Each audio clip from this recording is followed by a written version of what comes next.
आपल्यासोबत गेल्या अनेक वर्षांपासून राजकीय क्षेत्रामध्ये अग्रेसर असलेले आणि 7 टर्म विधान मंडळामध्ये गेलेले MLA संचेजी जी आपल्यासोबत आहेत. काय सांगाल, खरं तर हा प्रचाराचा वेग वाढतो आहे.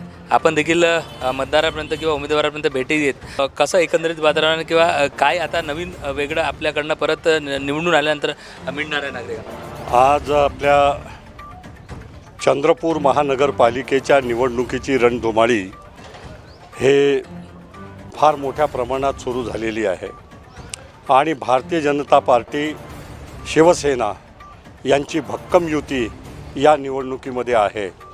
भारतीय जनता पार्टी आणि शिवसेनेचे उमेदवार हा प्रभाग क्रमांक 2मध्ये शास्त्रीनगर भागामध्ये आमचे सर्व आघाडीचे उमेदवार आहेत आणि चारी उमेदवार हे निश्चितपणे निवडून येतील असा विश्वास आम्हाला वाटतो. कारण की जेव्हा आम्ही जनसामान्यामध्ये या शास्त्रीनगरमध्ये मी गेली 7 वर्ष इथे स्वतः रहिवास करून राहिलेलो आहे. शास्त्रीनगरमध्ये माझं स्वतःचं घरही होतं आहे आणि त्यामुळे मला या भागाचा खडानखडा जाणीव आहे. भारतीय जनता पार्टीने केलेली जे प्रचारातली आघाडी आहे हे पाहून आमचे 4ही उमेदवार हे निवडून येतील हा आम्हाला पूर्ण विश्वास आहे. आज केंद्रामध्ये भारतीय जनता पार्टीचं सरकार आहे. देशाचे यशस्वी प्रधानमंत्री आदरणीय भाई नरेंद्र मोदी यांच्या सरकारमधील आपल्या हिताच्या महानगरपालिकेकरता ज्या 55 योजना आहे त्याच्याकरता प्रचंड पैसा आपल्याला या ठिकाणी विकासाकरता मिळू शकतो. त्याचबरोबर राज्य सरकार हे भारतीय जनता पार्टीचे यशस्वी मुख्यमंत्री आदरणीय देवेंद्र फडणवीस यांच्या नेतृत्वाखाली आपल्या सर्वांना मोठ्या प्रमाणात निधी मिळाल्याशिवाय राहणार नाही आणि त्यांच्या जवळपास 45 योजना आहेत ज्या आपल्या महानगरपालिकेकरता आपल्याला उपयुक्त आहे. या सर्व आणि आता तर आमच्या नेत्यांनी सर्व ज्या ठिकाणी अतिक्रमण असेल किंवा नजूलवरच्या जागेवर कोणी राहत असेल तर त्यांना म्हणजे राजस्वचे सर्व पट्टे देण्याचं काम मोठ्या प्रमाणात सुरू केलेलं आहे. 16,000 लोकांना त्यांच्या घरांचे पट्टे या ठिकाणी देण्याचं काम हे प्रचंड प्रमाणावर सुरू आहे.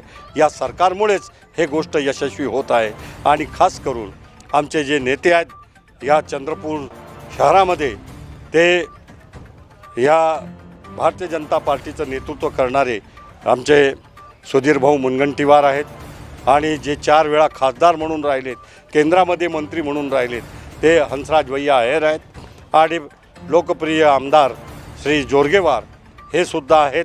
आणि म्हणून दिल्लीपासून तर गल्लीपर्यंत आज भारतीय जनता पार्टी या ठिकाणी आपल्या सर्व उमेदवारांना विजयी करण्याकरता प्रचंड प्रमाणात कार्य करत आहे. सर्व लोक आज पाहतात की विकास कोण करू शकते तर फक्त आणि फक्त भारतीय जनता पार्टी आणि शिवसेना युती करू शकते. दुसऱ्यांना निधी आणि सर्व योजना लागू करण्याकरता कोणत्याही प्रकारचं साधन या ठिकाणी नाही. म्हणून मला माहीत आहे जनता सुजाण आहे. जनता आमच्या उमेदवारांना आपल्या चंद्रपूर शहराच्या विकासाकरता भारतीय जनता पार्टी आणि शिवसेनेच्या युतीला भक्कम मतदान करेल आणि सर्व उमेदवार प्रचंड मताधिक्यानं विजयी होतील हा विश्वास आम्हाला आहे.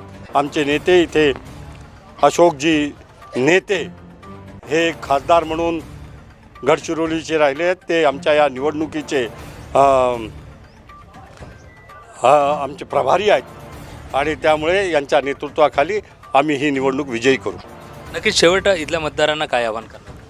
नाही, मतदारांना आम्ही एवढंच म्हणणार आहे की जर देशाचे प्रधानमंत्री आदरणीय भाई नरेंद्र मोदी आहे आणि त्यांच्या सर्व योजना याचा लाभ आपल्याला घ्यायचा आहे.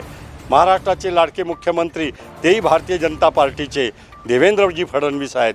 त्यांच्याही सर्व सरकारच्या योजनांचा लाभ घ्यायचा असेल तर आपल्या तमाम लोकांनी आपल्या भारतीय जनता पार्टी आणि शिवसेनेला प्रचंड मताधिक्यानं निवडून द्यावं हेच मी आवाहन करतो. यांच्या सर्व आजपर्यंतच्या पिण्याच्या पाण्याच्या योजना असो, या ठिकाणी मोदी आवास योजना असो, त्यानंतर पंतप्रधान आवास योजना असो आणि रस्ते विकासाचा कार्यक्रम भरभक्कमपणे या ठिकाणी राबवण्याचं काम आमचं सरकार करेल. धन्यवाद. नक्कीच हे होते MLA संचेतजी आणि यासोबत माजी खासदार अशोक नेते देखील इथे उपस्थित आहेत. खरं तर शास्त्रीनगर प्रभाग क्रमांक 2मध्ये त्यांनी सांगितल्याप्रमाणे केंद्रात आणि राज्यात सत्ता असल्यामुळे विकासाची गंगा इथनं अविरत सुरू राहावी यासाठी आव्हान इथल्या मतदारांना त्यांनी केलेलं आहे. आपण असंच भेटत राहणार आहोत. कॅमेरामॅन राजूसह मी नितेश जोंगरे, चंद्रपूर.